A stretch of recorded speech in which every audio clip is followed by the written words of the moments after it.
I did a video recently about ticket quotas and the police and whether or not they should have quotas to write tickets or possibly to be outlawed in Ohio, that kind of thing. And it reminded me of probably the worst ticket I ever got, which was a police officer, I believe, to fulfill a quota, wrote me a ticket for something I didn't do. But what reminded me of the story actually was the fact I drove through the town where it happened just the other day. A friend of mine came to town. We were driving around. I said, hey, let's drive by this old courthouse. It's a hilarious story. And in Highland Park, Michigan, which is one of the most financially impacted cities in America, it's really, really run down, the town is. It used to be a hub of activity because Ford and Chrysler both had huge facilities there. Everybody's left town, and now there's abandoned buildings everywhere, including a courthouse I used to practice in. And when I was practicing there, early 1990s, there were busted windows, and there were holes in the ceiling such that when it rained, they put buckets in the floor. And so when you were in the courtroom, it was raining, you'd hear drip, drip, drip, drip, drip, drip, drip during whatever's happening. And then, just to make things interesting, they eventually closed that building and moved the courthouse down the road about a mile. And so I was handling cases in that court for about 5 years. But Highland Park is one of the cities that Woodward Avenue runs right through. And I had an office on Woodward Avenue at one point in time. And I also taught classes at the University of Detroit Mercy School of Law on Saturday mornings on a couple different occasions. So I taught trial practice on Saturdays, and they did that so that people who were in the non-traditional programs could take a class like that. And so I used to occasionally go into my office, kick stuff around for a little while, and then jump in my car and just take a leisurely drive down Woodward Avenue and then go to the school, because the school was down not far from Woodward Avenue, dead ending into Jefferson down by Cobo Hall and the river and so on. And so one Saturday morning, bright sunny day, no traffic out, it's early, I'm guessing 9-ish in the morning, and I'm driving down Woodward Avenue, lollygagging my way because I got all the time in the world to get there. And I stop at a light on Woodward, southbound, and way up ahead of me, I see a state trooper pulling out of a street and stop. So I see the state trooper while I'm sitting at a light. Now, the reason there's a state trooper there is that Highland Park had so much financial trouble that they didn't really have the money to pay the police. And so at one point in time, the state police go find, will police Highland Park for you. So I see the trooper up there. My light turns green, and I start driving. And I'm watching my speedometer because I don't want to speed in front of a trooper. As I pass the trooper, he pulls up behind me, flips on his lights, and pulls me over. So I do everything you're supposed to do, but it's broad daylight, so I don't have to turn a dome light on. But I put the car in park, shut the engine off, keys on the dashboard, roll the window down, hands on the wheel. Cop walks up and he goes, do you know why I pulled you over? And I said, I have no idea. And he goes, you ran that red light back there. I go, that red light back there, which is now like, 6 blocks behind me? And he goes, yeah. I go, I was sitting at that light watching you at the stop sign.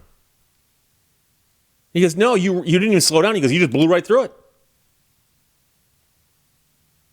I go, no, I didn't. He goes, well, license, registration, proof of insurance. So I hand it to him. He walks away, and I think he's going to give me a warning because I didn't actually do anything. And he came back. He goes, there you go.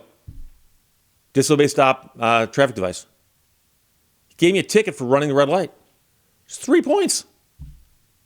I go, I didn't run the red light. And he goes, yeah, you did. See ya. He walks away. And now, I know I didn't run the red light. He knew I didn't run the red light. What they're doing is they're ticketing everybody passing through Highland Park because they need to raise some money because this cop doesn't want to be patrolling Highland Park for the next year. He's hoping they raise enough money. Maybe they can hire some cops or something. I don't know. So this is so annoying. So I actually decide I'm not going to pay this, and I'm not going to go into court and fight it myself either. But the good thing about being a lawyer, I know one or two other people who are lawyers. So I asked my friend, can you represent me on this? He goes, sure. And go into court. The cop shows up. We're in Highland Park.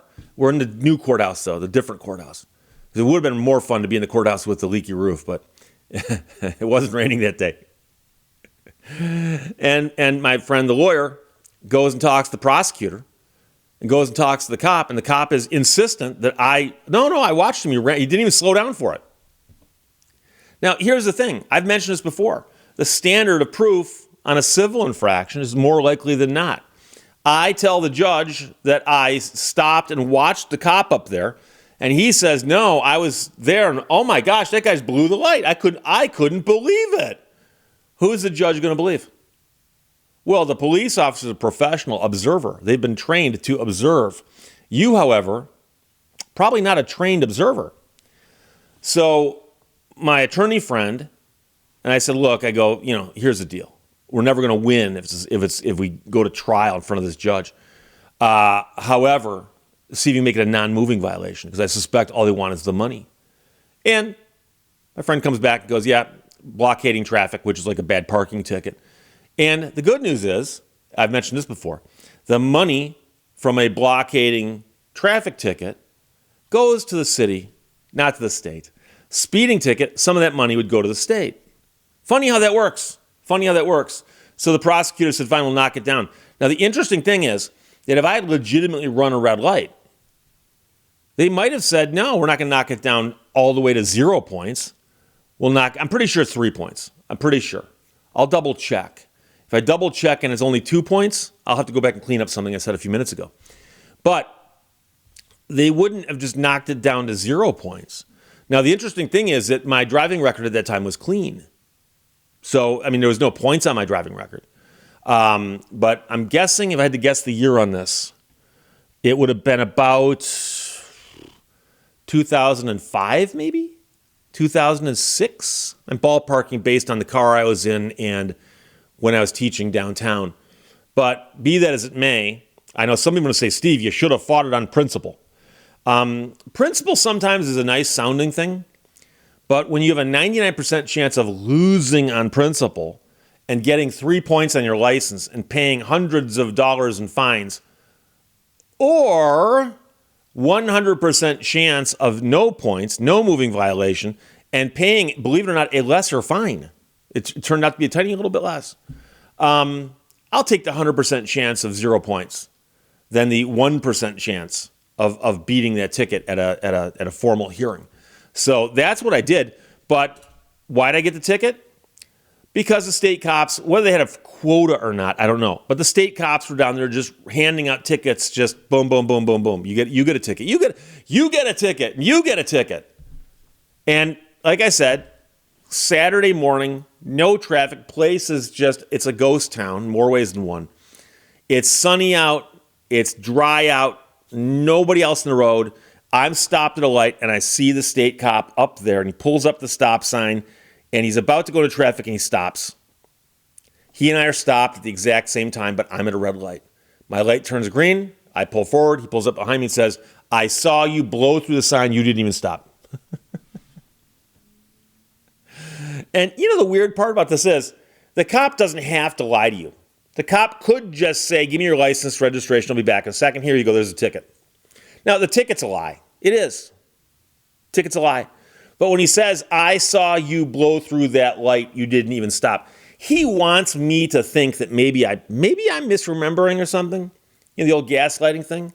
Maybe I didn't come to a complete stop, even though I was completely stopped at the light, waiting for it to change. But, so, I've had people go, Steve, I know you hate cops, because I'm always doing stories about cops. No, I don't hate cops. Not all of them. There are bad cops who I don't like, and the cops that often get onto my show in terms of the subject of a story, I don't like them very much. Okay, but when a cop walks up to my car and lies to my face and says, "I just saw you do something that I didn't do," I know he's not dropping acid. He's lying to me. And why is he doing that?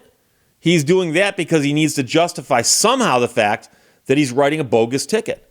And by the way, as a cop, he probably could have backed his car up a little bit and just sat there for another 10 minutes. Somebody probably would have blown that light. But it wasn't me.